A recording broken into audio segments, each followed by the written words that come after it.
warahmatullahi wabarakatuh. Saya Salma Ramadina Fatoni dari Prodi Pendidikan Bahasa Inggris ingin menjawab pertanyaan seputar soal dari ujian tengah semester pada mata kuliah Pendidikan Pancasila.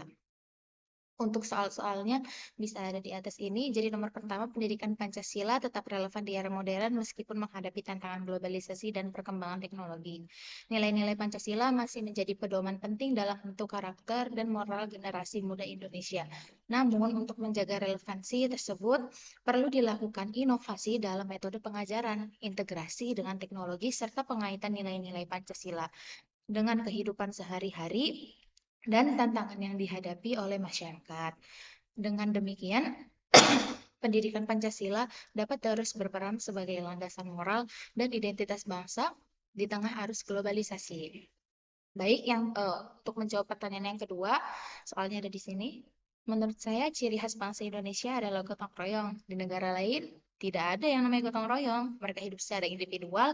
Untuk itulah kita harus melestarikan ciri khas ini. Seperti contohnya saat ini dengan banyaknya orang yang menggunakan gadget, maka rasa gotong royong ini semakin memudar. Misalnya kerja bakti membersihkan komplek atau kerja bakti membersihkan masjid. Misalnya dulu semua orang bergotong royong dengan sukarela membersihkan komplek tanpa meminta imbalan. Dan yang ketiga, pelanggaran hak privasi. Contohnya adalah penyadapan telepon, pengawasan yang tidak sah, pencurian data pribadi, atau penyebaran informasi pribadi tanpa izin. Pelanggaran yang kedua, saya memberi contoh pelanggaran hak kebebasan beragama. Contohnya adalah diskriminasi agama, penganiayaan terhadap minoritas agama, atau paksaan untuk mengikuti agama tertentu. Dan untuk pertanyaan yang keempat, saya akan menjawab kenapa penting karena sejarah budaya bangsa merupakan salah satu aspek penting dalam memahami identitas nasional kita. Identitas nasional adalah gambaran tentang seluruh nilai, budaya, kebiasaan, dan sejarah suatu bangsa yang membedakan mereka dari bangsa-bangsa lain. Sejarah budaya bangsa menjadi akar dari identitas nasional karena melibatkan aspek-aspek yang membentuk pola pikir dan kehidupan masyarakat.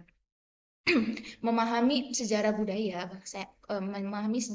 bangsa adalah penting karena dapat memberikan pemahaman yang lebih dalam tentang jati diri kita sebagai anak bangsa.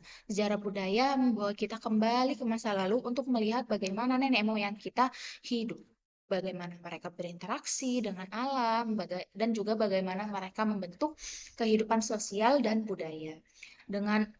Dengan mempelajari sejarah budaya, kita dapat melihat perubahan yang terjadi dari masa ke masa dan bagaimana perubahan tersebut membentuk identitas nasional kita saat ini tanpa pemahaman membentuk identitas nasional saat ini tanpa pemahaman yang baik mengenai sejarah budaya, identitas nasional kita akan mudah terkikis oleh arus globalisasi dan modernisasi. Sejarah budaya bangsa mengajarkan kepada kita nilai-nilai luhur, tradisi, dan kearifan lokal yang harus kita jaga dan lestarikan sebagai bagian dari identitas kita sebagai bangsa Indonesia.